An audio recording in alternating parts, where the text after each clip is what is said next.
Welcome back to a first for regional cooperation now. Jordan and Israel have signed a water for energy deal in Dubai. Jordan will provide Israel with clean energy via UAE-built solar panels in its vast deserts. In return, Israel will build a desalination plant for Jordan on the Mediterranean.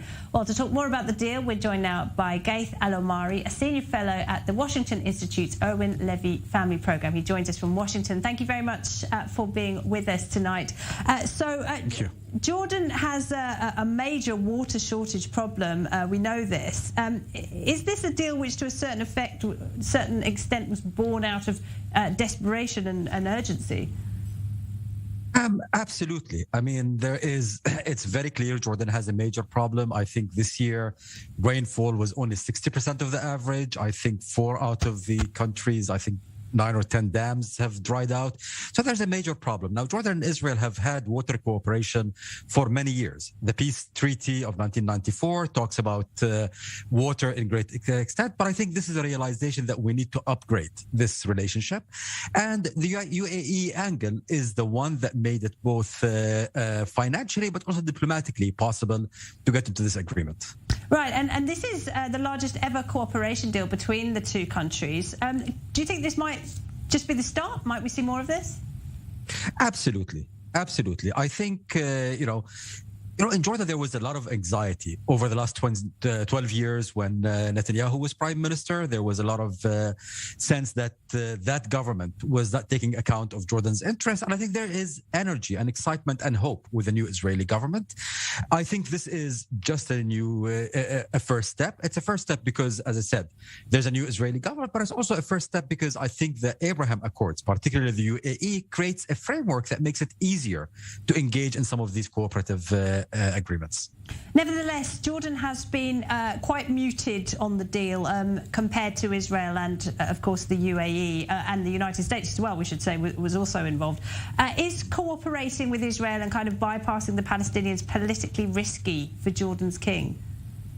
Absolutely. I mean, it's extremely unpopular. Last time there was a deal, I think it was a gas deal a few years ago. There were demonstrations in the street. Even today, you look at Jordanian Twitter and social media, there's a lot of opposition. But there is a hope in Jordan, I think, within the Jordanian government of two things. A, that the UAE angle will make it more difficult to criticize this agreement. At the end of the day, the UAE is probably Jordan's closest ally in the Gulf, and many Jordanians are aware of that. And also, I think the king understands that there's a strategic value, so he is willing to pay a certain political, spend certain political capital to make this happen. Yes, and as you mentioned, the UAE brokered this agreement and is funding the building of the solar panels in Jordan, and that could only have happened as a result of the Abraham Accords. What does this tell us about the UAE's growing clout on the world stage? I mean, look, the UAE is a country with a vision. There is no doubt. A vision that is centered around trying to create interconnectivity, prosperity. I think, when you talk to UAE officials, they don't look at this only as simple diplomacy. They look at it as something that is transformative. This is part of a larger transformative agenda.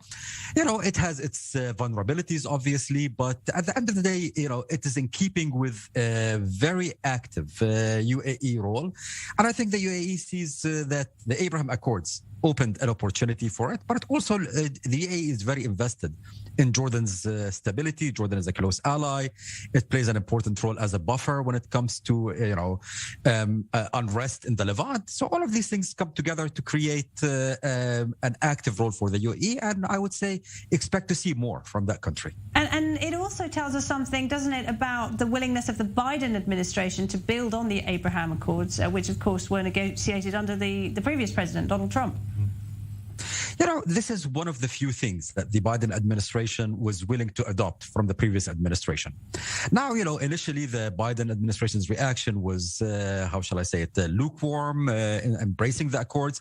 But I think after the trilateral meeting that had happened a few weeks ago between Secretary Blinken and Abdullah bin Zayed, the Emirati foreign minister, and Lapid, the Israeli foreign minister, I think the administration is picking up. Now, as it happens, this also plugs into another priority priority of the Biden administration, which is issues of climate change, issues of using renewable energy. Jordan has a good track record on that one. So I think what you see is a confluence of various kind of policy priorities that come together in something like this. Gareth Al-Omari in Washington, thank you very much indeed for joining us. Thank you. It's always a pleasure.